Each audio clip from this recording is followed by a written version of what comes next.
तो हेलो प्यारे बच्चों, स्वागत है आप सभी का राहुल एकेडमी की एक और बेहतर वीडियो में। तो प्यारे बच्चों, आज की इस वीडियो में हम लोग पढ़ने वाले हैं क्लास 12th के केमिस्ट्री का चैप्टर उपसंयोजक यौगिक के अंतर्गत एक बहुत ही महत्वपूर्ण टॉपिक लेकर के आए हैं जो आपके बोर्ड के एग्जाम की दृष्टि से काफ़ी ज़्यादा महत्वपूर्ण है।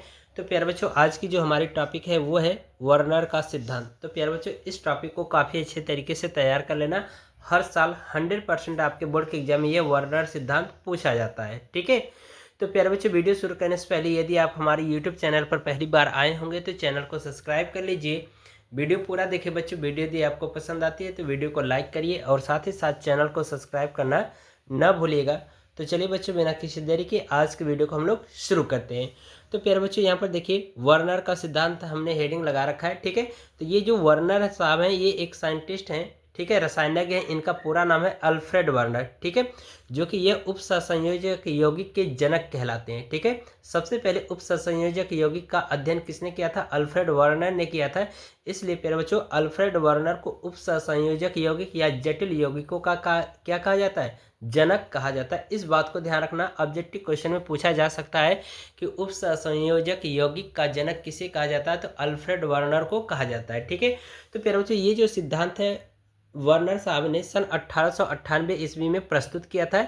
इन्होंने अपने सिद्धांत के अंतर्गत ये बताया था कि जो केंद्रीय धातु परमाणु होता है, यानी उपसंयोजक यौगिक में जो केंद्रीय धातु परमाणु होता है वो दो तरह की संयोजकताओं को प्रदर्शित करता है, ठीक है। पहली जो संयोजकता होती है प्यारे बच्चों, वो हमारी प्राथमिक संयोजकता होती है जिससे हम आयनिक संयोजकता के नाम से जानते हैं। और दूसरी जो संयोजकता होती है प्यारे बच्चों, वो हमारी क्या होती है? द्वितीयक संयोजकता होती है, जिसको हम लोग अनायनिक संयोजकता कहते हैं, ठीक है। तो यहाँ पर देखिए मैंने लिखा है कि वर्नर सिद्धांत के अनुसार, यानी कि जो वर्नर साहब ने जो सिद्धांत दिया उनके अनुसार यहाँ पर हम लोग एक एक करके चीज़ों को समझेंगे, ठीक है। तो पहले पॉइंट में देखिए कहा जा रहा है कि उपसंयोजक यौगिक में केंद्रीय धातु परमाणु दो प्रकार की संयोजकता प्रदर्शित करता है, यानी कि जो उपसंयोजक यौगिक या फिर आप कह सकते हैं संकुल यौगिक, एक और इसको आप कह सकते हो जटिल यौगिक, ठीक है। तो इसके कई नाम हैं। आप उपसंयोजक यौगिक भी कह सकते हैं, जटिल यौगिक भी कह सकते हैं, संकुल यौगिक भी कह सकते हैं, कोई भी आपकी इच्छा, ठीक है, कह सकते हैं, ठीक है। इन सभी का मतलब एक ही होता है, ठीक है। तो यहाँ पर कहा जा रहा है कि उपसंयोजक यौगिक में केंद्रीय धातु परमाणु दो प्रकार की संयोजकताओं को प्रदर्शित करता है। यहाँ पर ए पॉइंट में हमने लिखा है प्राथमिक संयोजकता, जिसे हम लोग आयनिक संयोजकता के नाम से जानते हैं। तो प्यारे बच्चों, आयनिक संयोजकता का मतलब ये होता है कि जो जलीय विलयन में आसानी से घुल जाता है, तो हमारी क्या होती है? आयनिक संयोजकता कहलाती है या फिर प्राथमिक संयोजकता कहलाती है, ठीक है। बी पॉइंट है प्यारे बच्चों द्वितीयक संयोजकता, जिसको हम लोग अनायनिक संयोजकता के नाम से जानते हैं। तो अनायनिक संयोजकता का मतलब प्यारे बच्चों जो होता है कि जल में आसानी से न घुले, तो वो हमारी क्या होता है? अनायनिक संयोजकता कहलाता है, ठीक है। बात ये समझ में आ गया।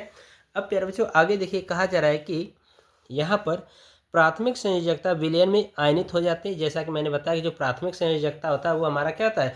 विलयन में आसानी से क्या हो जाता है? आयनित हो जाता है, यानी टूट जाता है। तो कह रहा है कि इसे टूटी रेखा द्वारा क्या करते हैं? व्यक्त करते हैं। यानी कि प्राथमिक संयोजकता को हम क्या करते हैं?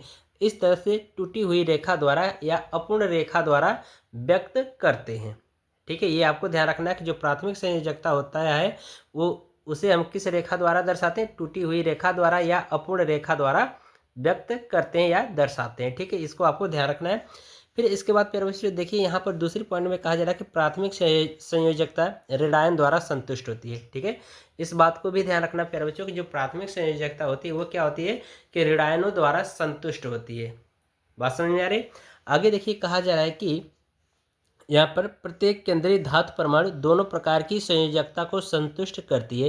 यानी जो केंद्रीय धातु परमाणु होता है प्यारे बच्चों, वो क्या करता है? दोनों प्रकार की संयोजकताओं को संतुष्ट करता है, यानी कि प्राथमिक संयोजकता को भी और द्वितीयक संयोजकता को संतुष्ट करता है। कौन? केंद्रीय धातु परमाणु। और जो प्राथमिक जो संयोजकता होती है प्यारे बच्चों, वो केवल ऋणायनों से संतुष्ट होती है। इसको भी यहाँ पे याद रख लेना, ठीक है। आगे यहाँ पर पॉइंट नंबर 4 को समझेंगे, ठीक है। इसमें देखिए कहा जा रहा है कि द्वितीयक संयोजकता धनायन, ऋणायन तथा कभी कभी उदासीन अणुओं द्वारा संतुष्ट होती है। यानी कि प्यारे बच्चों जो द्वितीयक संयोजकता होती है वो धनायनों द्वारा और ऋणायनों द्वारा तथा कभी कभी उदासीन अणुओं द्वारा भी क्या होती है? संतुष्ट होती है। लेकिन यहाँ पर प्राथमिक संयोजकता प्यारे बच्चों किससे संतुष्ट होती है? केवल ऋणायनों द्वारा संतुष्ट होती है। इसको ध्यान रखना। और बाकी जो द्वितीयक संयोजकता होती है वो धनायन, ऋणायन तथा कभी कभी उदासीन अणुओं द्वारा भी संतुष्ट होती है, ठीक है। ये चीज़ क्लियर हो गया। अब यहाँ पर पॉइंट नंबर 5 देखेंगे बच्चों। पॉइंट नंबर 5 में देखिए कहा जा रहा है कि द्वितीयक संयोजकता को पूर्ण रेखा, यानी कि ये हमारी क्या है, एक पूर्ण रेखा से प्रदर्शित करते हैं। यानी कि द्वितीयक संयोजकता को हम किससे प्रदर्शित करेंगे, एक पूर्ण रेखा द्वारा प्रदर्शित करेंगे। ठीक है। 6वें पॉइंट में देखिए कहा जा रहा है कि द्वितीयक संयोजकता की ज्यामितीय व्यवस्था निश्चित होती है। यानी कि प्यारे बच्चों, जो द्वितीयक संयोजकता होती है इसकी ज्यामितीय व्यवस्था कैसी होती है, निश्चित होती है। इतना चीज़ें आशा करते हैं आपको समझ में आ गया होगा। अब प्यारे बच्चों हम लोग यहाँ पर उदाहरण समझ लेते हैं। ठीक है। तो जैसे कि हमने यहाँ पर उपसंयोजक यौगिक के उदाहरण लिए। ठीक है। तो यहाँ पर देखिए लिखा गया है कि CO कोष्टक में NH3 का होल 5 इंटू H2O फिर कोष्टक बंद Cl3। ठीक है। तो प्यारे बच्चों ये जो हमारा पहले जो लिखा होता है ये हमारा कौन सा भाग होता है, धनावेशित भाग होता है। और जो बाद में लिखा होता है वो हमारा क्या होता है, ऋणावेशित भाग होता है। ठीक है। और यहाँ पर जो CO है यानी जो कोबाल्ट है प्यारे बच्चों, ये हमारा क्या है, केंद्रीय धातु परमाणु है। और यहाँ पर जो NH3 हमारा क्या है, लिगेंड है। ठीक है। NH3 भी लिगेंड है और H2O भी क्या है, एक लिगेंड है। ठीक है। तो इसको हमें क्या करना है, इसको चित्र द्वारा प्रदर्शित करना है। ठीक है। तो कैसे प्रदर्शित करेंगे, इसमें देखो इसकी संरचना। तो सबसे पहले प्यारे बच्चों हम क्या करेंगे, जो केंद्रीय धातु परमाणु होता है इसको पहले लिख लेंगे। तो यहाँ पर कोबाल्ट हमारा क्या होगा, केंद्रीय धातु परमाणु होगा, ये हमने लिख लिया। अब इसके बाद प्यारे बच्चों यहाँ पर क्या होता है कि जो केंद्रीय धातु परमाणु जो होता है ये लिगेंडों से क्या होता है, घिरा होता है। यानी कि ये जो लिगेंड होते हैं ये चारों तरफ से इसको क्या करते हैं, घेरे रहते हैं। तो 5 NH3 और 5 NH3 है और 1 H2O है। ठीक है। तो इसको आप कुछ इस तरह से दर्शा दीजिए। ठीक है। यहाँ पर लिख दीजिए NH3, यहाँ पर भी NH3, यहाँ पर भी NH3 और यहाँ पर भी NH3 और यहाँ पर NH3 और 1 H2O। ये हमारा H2O हो गया। अब प्यारे बच्चों ये हमारा इसको पूर्ण रेखा द्वारा क्यों दर्शाया गया, क्योंकि ये हमारा धनावेशित भाग होता है।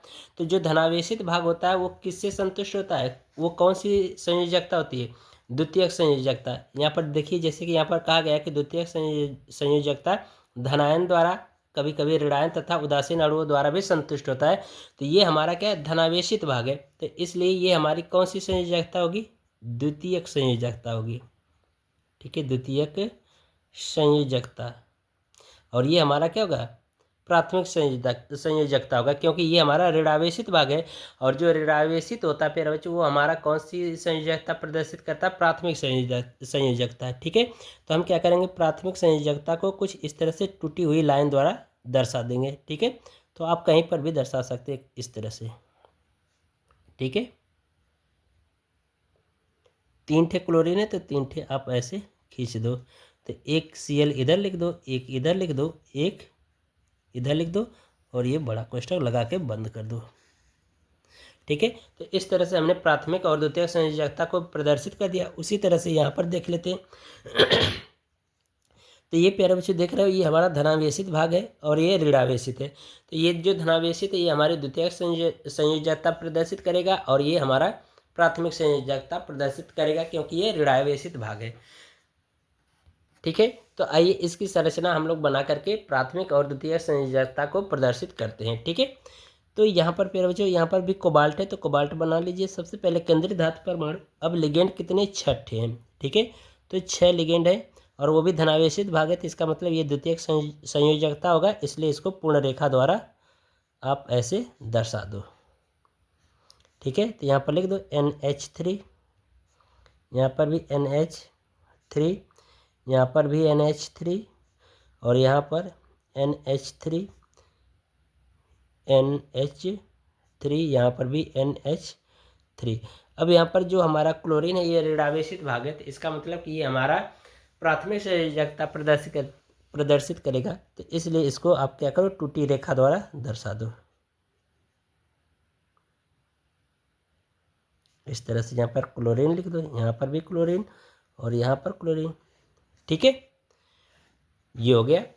तो इस तरह से प्यारे बच्चों आज की जो हमारी मुख्य टॉपिक थी वो कंप्लीट होती है। तो आशा करते हैं आपको हर एक चीज़ समझ में आया होगा।